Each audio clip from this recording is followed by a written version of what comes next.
James, is JB Nelson's situation a season-ending situation with his status? Like for 9 years, I'm not going to talk about injuries unless they're season-ending. James, Coach Yurcich yesterday, he talked about having concern with maybe some of the timing between Drew and some of the receivers.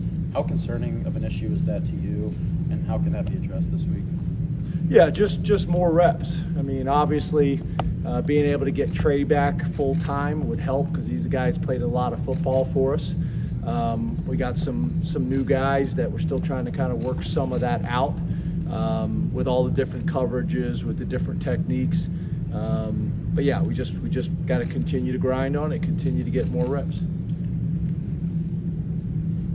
All right, thanks, guys. James, with respect to recruiting, how do the next few days kind of shape up for you and the staff, and how much time is spent, on the guys who are already committed that you want to take care of, and how much is spent kind of looking at new prospects? Yeah, probably a little bit of both. I mean, obviously we want to get out and see all of our commitments, and while we're doing that, then we see the guys in the area as well. And then we kind of map out what games we want to get to in what regions. I'll leave tonight as soon as I'm done talking to you guys. Be out tomorrow, all day tomorrow through Saturday night.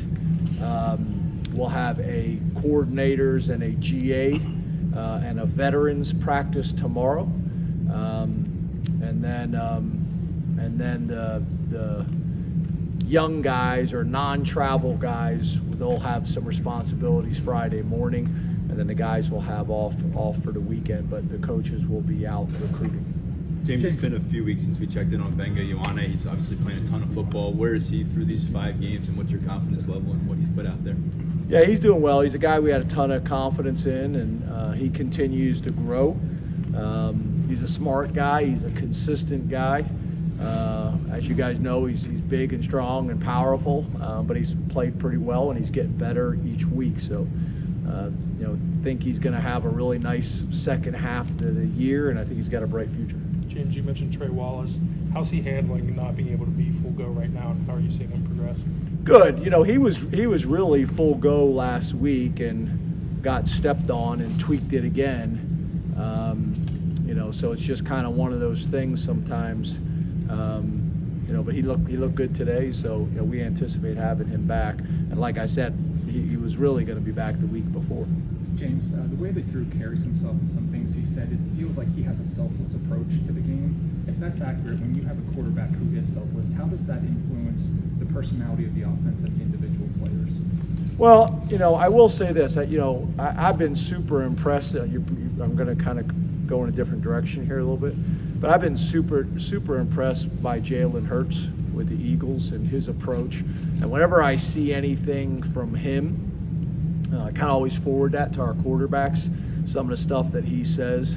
I mean, obviously, quarterbacks are evaluated by touchdown to interception ratio, completion percentage, third down, red zone are obviously the big stats for those guys. But ultimately, the most important stat for a quarterback is winning.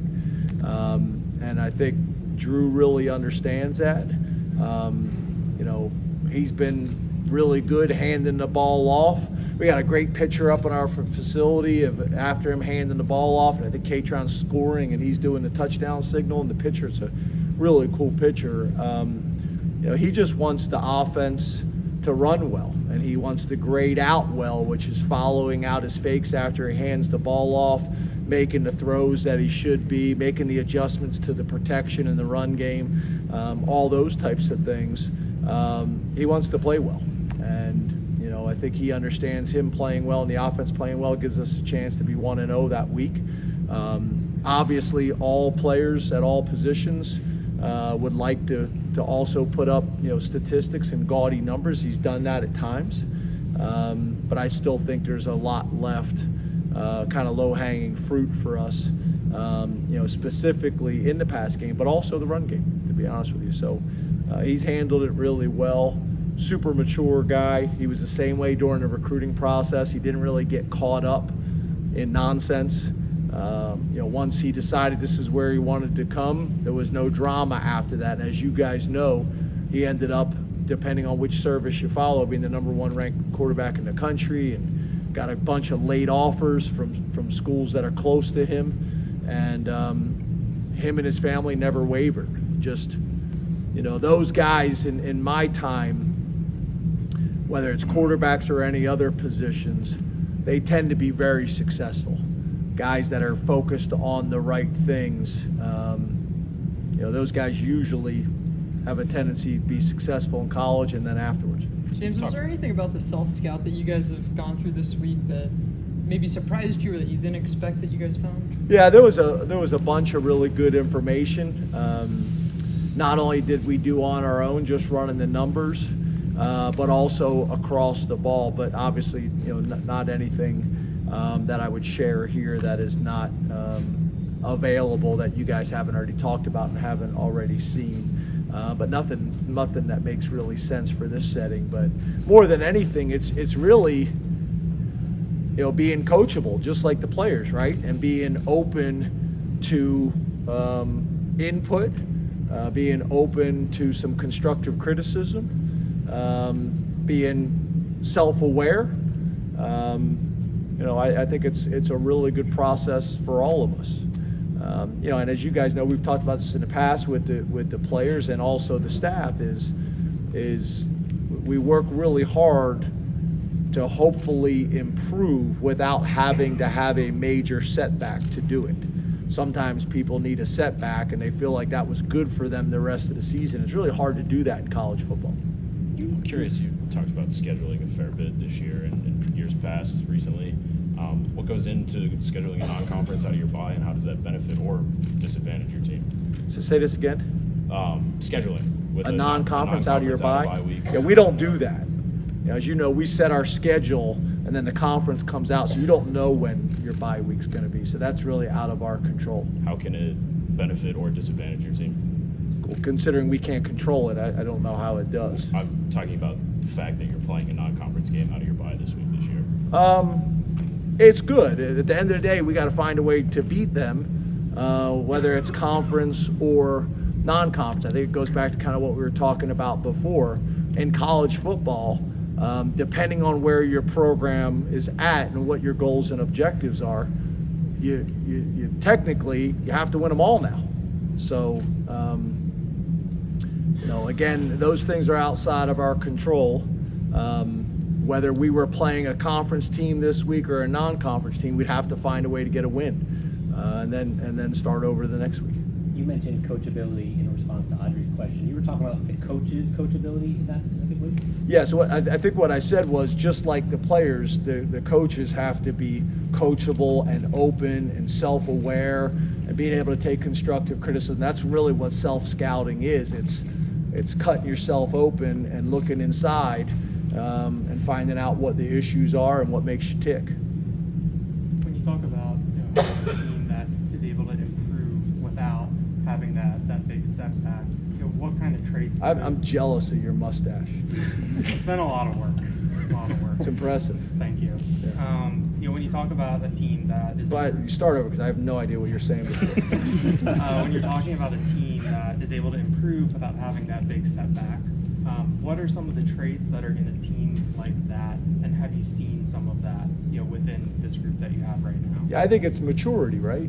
It's maturity and experience, which sometimes is hard to get people to understand. That's where veteran coaches sharing stories, that's where veteran players, guys that have been here 5 and 6 years, sharing stories and experiences of opportunities that maybe they feel like they let slip by or coaches have in their careers, and how few times opportunity knocks, and you got to take advantage of it when it is. But I think more than anything, that comes with maturity and experience, not just in football but in life. And a lot of times in college football you lack that, so you're trying to hammer it home constantly, whether it's academics, whether it is decisions socially, and then whether it's the game of football, and understanding how precious these games are. I mean, you think about other sports, they may play 60, 70, 80 games in a season, and like you can literally lose 5. And in college football, you're guaranteed so few games for a game and for a sport that we pour a ton into 365 days a year. So each opportunity is like gold.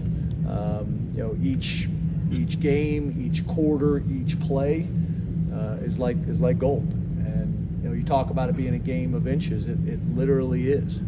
James, you mentioned week 1 after Abdul had a couple of missed tackles everyone saw against West Virginia. He's a young player, led him to be a sophomore.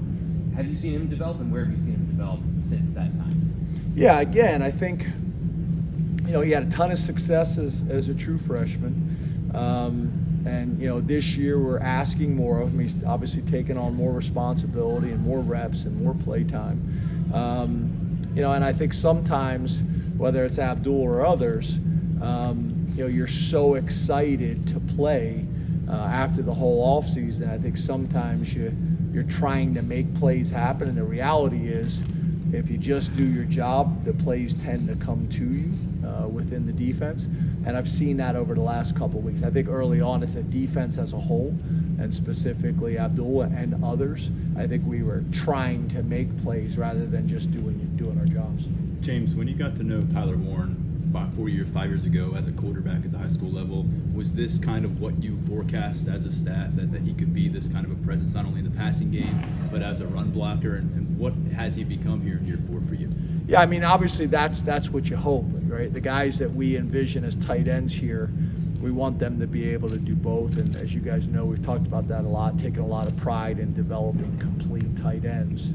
I think which is harder to do than it was in the past, based on how a lot of these guys were used in high school, either big wide receivers or, in his case, a quarterback. So yes, but you never truly know until they get here. Toughness sometimes in high school, when you're just bigger and stronger than everybody, sometimes toughness is hard to tell. One of the most impressive things with him was watching him play basketball. Coach Rhodes, was familiar. We talked about him last week. So you don't never really know till they get here and how they embrace it. But he's been really good and has had a great career, and we think he's going to continue to have a really good career, not only the second half of this season, but then moving forward. Thanks, guys. Thank you.